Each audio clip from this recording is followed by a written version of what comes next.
If you'd like to level up your life, take a listen to these words from Brianna Weist and The Mountain Is You. Of all the things that no one tells you about life, that you might not experience instantaneous happiness after a positive life change is perhaps the most confusing. The truth about your psyche is this: anything that is new, even if it's good, will feel uncomfortable until it is also familiar. Interesting kind of paradox, right? We're going to be diving in to some more thinking on that. Want to level up life. This is what I want to do personally. It's what I want to do, help everybody do. We can all do it together in this sort of space. Bringing up the level across all domains of health and wellness, wholeness and flourishing. Fasting space to me is a component of that. Not the only thing, but it's a good thing. And that's what's so interesting about what that passage is saying. All right, even a good thing, if it's change, can push us out of a zone. Do you ever feel that way? Anything that is new, you feel stretched, and then feeling stretched, feel a little uncomfortable, like the butterfly coming out of the cocoon. Say, stretch the wings and fly a bit. A metamorphosis, a change. This is what I want to be going through and what I want to help us be going through. Are we open to it? Do we want it? Are we striving after it? Do we want to be climbing the mountain? There is a process of leveling up life.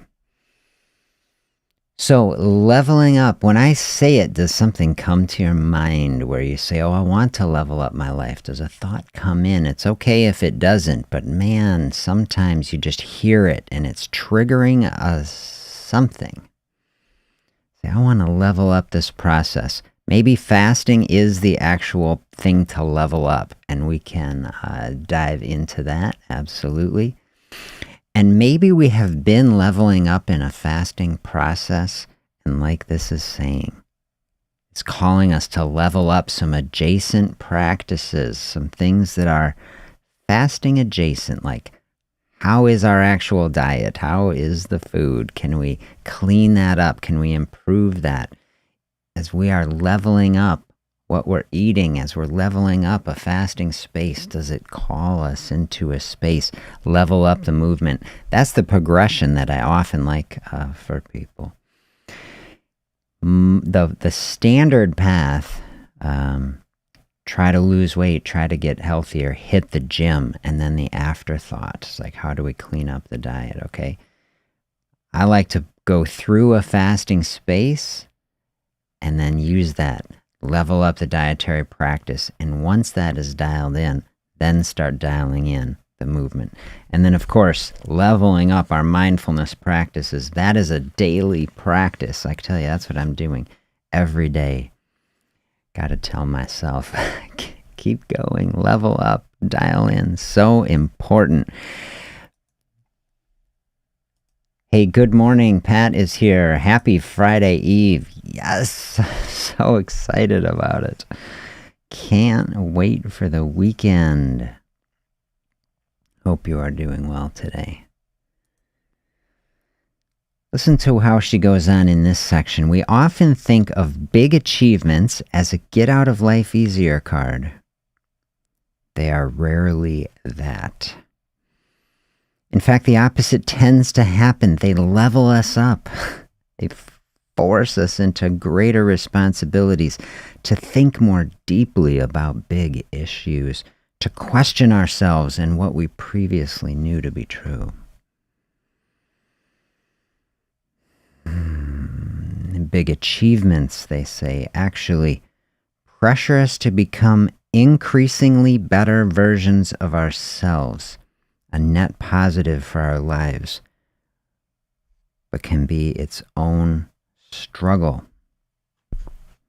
See, this book is challenging. I love this book. Some things in here that we can definitely chew on. but to me it's an inspiring challenge. They conclude this section. Your big life change is going to force you to level up in every way imaginable. Oh man. And the way to overcome the fear of stepping into the unknown is to familiarize yourself with it, to make it a part of you, one that you are certain that you're prepared for and that you deserve it. I love that. I really love that. Yeah, I was, I read through this little chapter last night as I was thinking, what should we talk about, Right now I am planning our little sessions one day at a time. And in sometimes I've strung together some things, but maybe in some future state can I dial it in where I have everything planned out in series forever. Right now it's feeling good. I've got my collections of books. These are things that I'm trying to dial in my mindset on. And I kind of pop in and out of what is feeling right for me. And I'm completely open to suggestions of where do you want it to go. But this bit of thinking was really challenging me last night. As I think things that I try to share on this channel, a perspective, everything as much as possible. But we see two sides, always two sides, but we want things, my default side, thoughtful and gentle, using fasting as a wellness process, use it to make everything else better, take the pressure off, nothing to do, fasting is nothing. It's just a space of nothing. I like to call it applied nothingness. I love that. We're just applying nothing for a period of time. See what happens. Is it better? Is it the most convenient way to eat less? I say it is, at least in my personal experience. If I eat a little bit, is like, where's the rest? We just turn the system on and is like, you want to eat, right? But nothing a very special state. Whereas like if nothing's there, the system stays off, we flow through it. See, that can lead to wellness in mind and body, because instead of turning the system on, little snack is like, now we gotta no, calm it back down, right? Then it's a distraction. It's like, just get the stuff done. Just go, That can be wellness. The other side of it is to recognize that if we're going in a fasting space, it can be intense. It can be, isn't it interesting? See, I find this whole process to be so interesting. Doing nothing can be one of the most intense things. Total paradox. It really can. So, find, I like to say, like a dial, leveling up on our dial.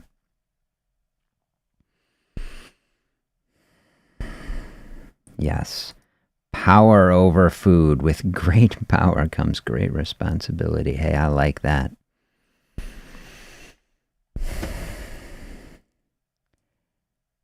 Oops.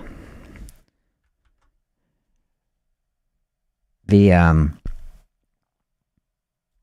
thing of it, okay, if we can bring in just a little bit, this is what I was trying to say, bring in a little bit of intensity just to the point, not where it is overwhelming. The other side of it is to say, hey, we are human beings, we are strong, and we can bring intentionally some intensity to our situation, and that is all okay.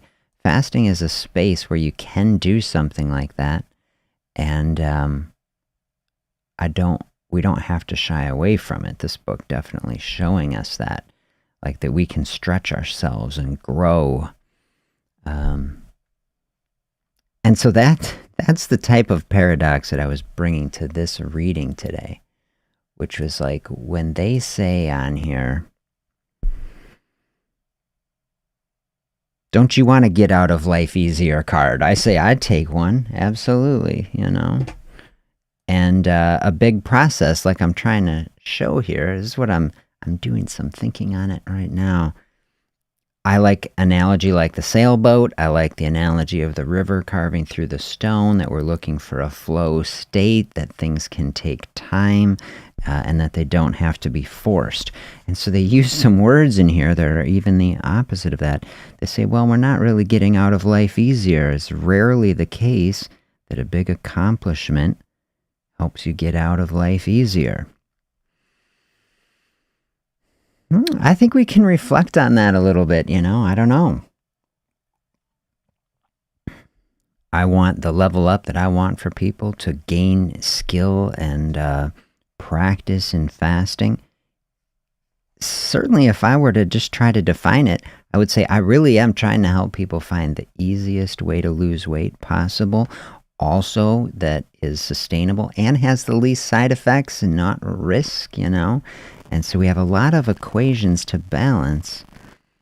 And to me, where it has settled out is a practice of learning fasting balances the most equations in the most pleasant way, actually. For the least cost and the least risk, and the most wellness and things. So maybe that's their point. I say it's rarely that. I think there are times in life where we find things that do help to make life easier. I don't think it's saying that. But they are saying that when we level up in one area, it can inspire us. They use the word force here. I'm not big on forcing things, So they level us up and they force us into greater responsibilities. So I was really thinking about that. I don't know that we have to pick about, one single word, but this would be my thought for us as we were there. I don't want anybody feeling forced into anything, absolutely. Certainly a fasting process, not forced. If you're feeling that way in any way, I say time for a pause. That's what I would usually say. Time for a pause. Fasting to me is openness. I want people just exploring an open space, fasting a path to joy. This is the thing. How do we have the biggest life change, right? Having a dietary practice that leads to joy. This is what I want for people. Total flip. Most of the time, dietary practice seen as a restriction, seen as a punish our way to health instead of nurturing our way to health. And so the biggest level up in life, man, if I can find a wellness process that also leads to weight loss, also a place to find peace and contentment. To me, this is leveling us up across many domains, the type of thing that can take the pressure off and that is never forced. I think the way they're meaning to use forcing things here is just to say that if we find something that is leveling us up in an area and we like it and we're sticking with it, that's gonna create its own momentum, Not that we're stuck with it, not that we couldn't make a different choice, but that it does inspire us to something greater. That's what I think.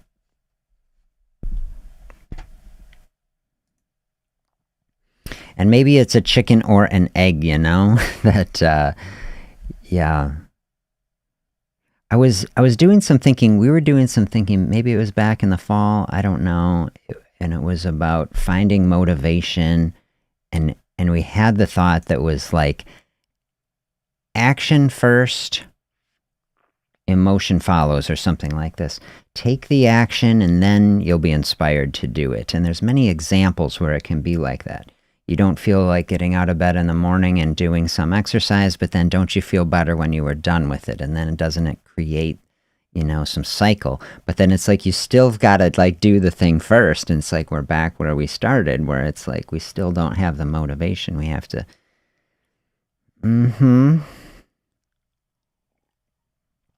So that's kind of an edge, Nothing forced, but then sometimes... Maybe a little spark. Is that what it is? Maybe we need that little spark. Where does the spark come from? From the human spirit. It's got to get us there. We got to get the spark and then get the engine running.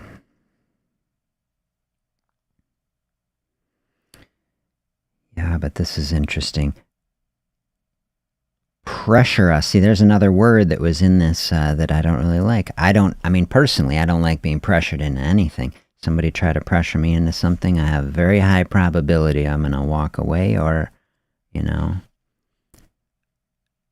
have a conflict, because who wants to be pressured, So when I read that, big achievements pressuring us is like, but it's like, there's another thing.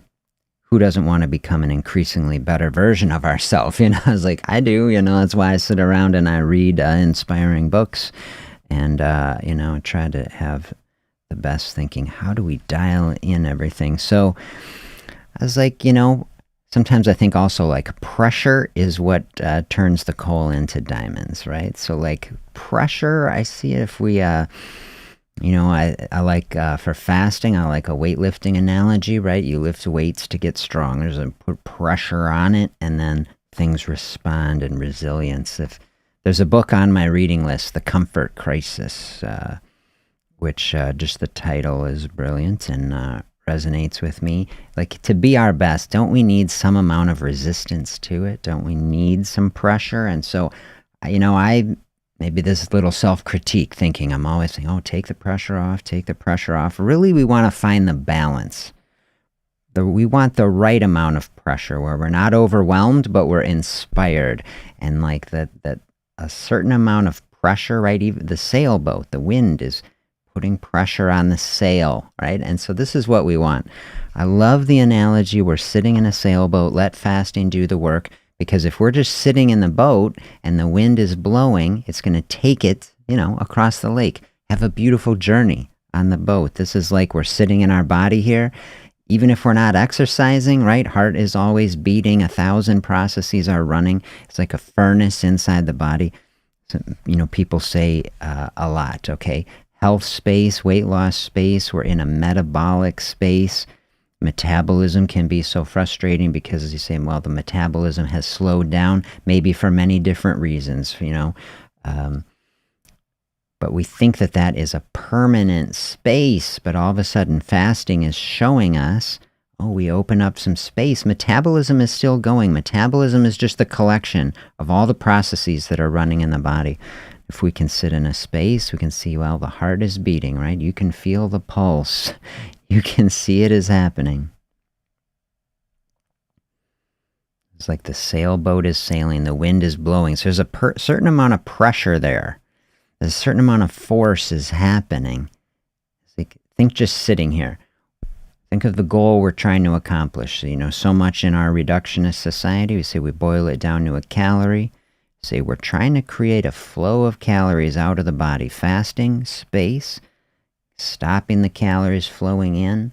We see the heart beating, taking energy to do that, and 100 other things. Brain is energy hungry, always burning, and we can feel the heat radiating off of us. The energy is flowing out. See, this is putting a pressure toward our goal, even by doing nothing in that space. I love that. So we're just trying to dial in the right balance of that. Absolutely. So that we can accomplish our purpose. I absolutely love it. Yes. Maybe this is the motivation. We got to try to bring it back around. The sense of accomplishment. We can both remember from the past accomplishment that we've had. Looking to the goal that we have. We're going to complete that circle. It's giving us inspiration. They're bringing everything into the present moment. Like, I like looking forward. I like looking to the horizon. Bringing it back around into the present moment. Bringing the accomplishment already here and the encouragement from it so that it's like circling around. I really love that.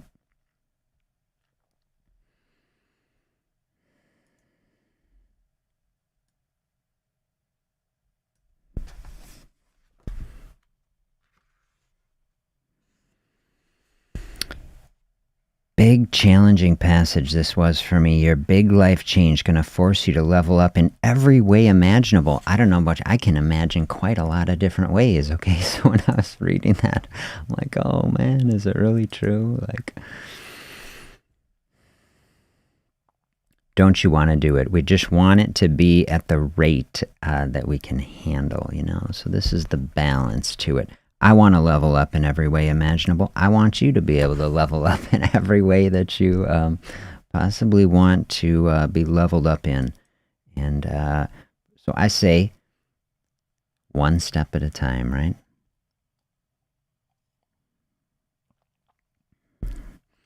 What is your step for today? How are you leveling up today? Got our 4 domains, our fasting space, our eating space, our movement space, our mindfulness space.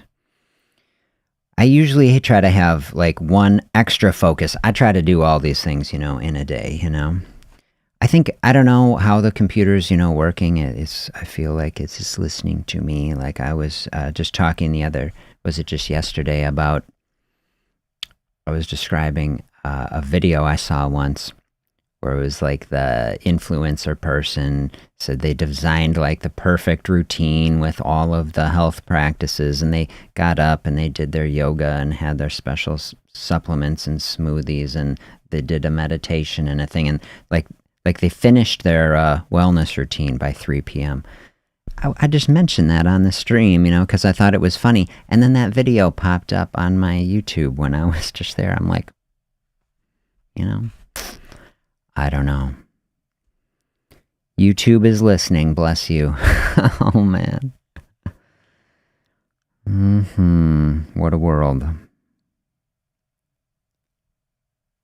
Overcome the fear of the unknown. Step into it and familiarize yourself with it.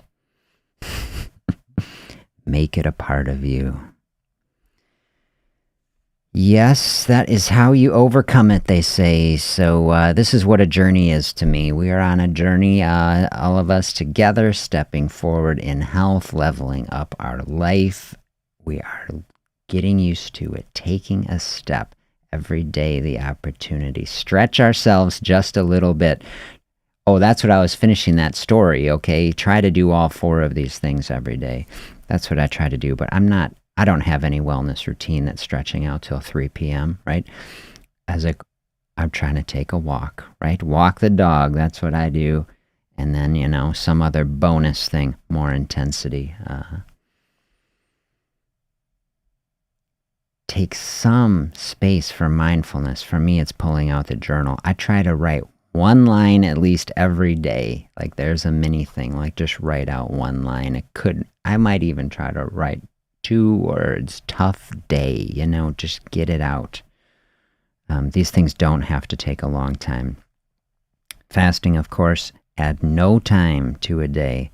And then try to do 1 thing to say, I'm going to take 1 moment of my day, try to level up eating decision. Oh, man. So within these 4 things that I try to bring all these things in, I try to pick like 1 extra key thing. Like 2 days ago, I had an extra hyper exercise. I went on a big run, and that was like, my big thing for the day. So I say, where's the energy, in a day? Is it like, I'm going to feel stretched in a direction. Which one of these do you want to do? Maybe it's like, I'm going to try to carve out an extra 10 minutes on the mindfulness today and really sit with this sort of reflection. What does it mean to level up? Have I leveled up in one area? Am I feeling called to level up in a different area? That might be the highest yield thing to do. And then to really think about what does it mean to kind of stretch into something at the next level. That's what it's saying here, I think. Step into the unknown, familiarize yourself with it, make it a part of you. One that you're certain you're prepared for. That's like stepping into it.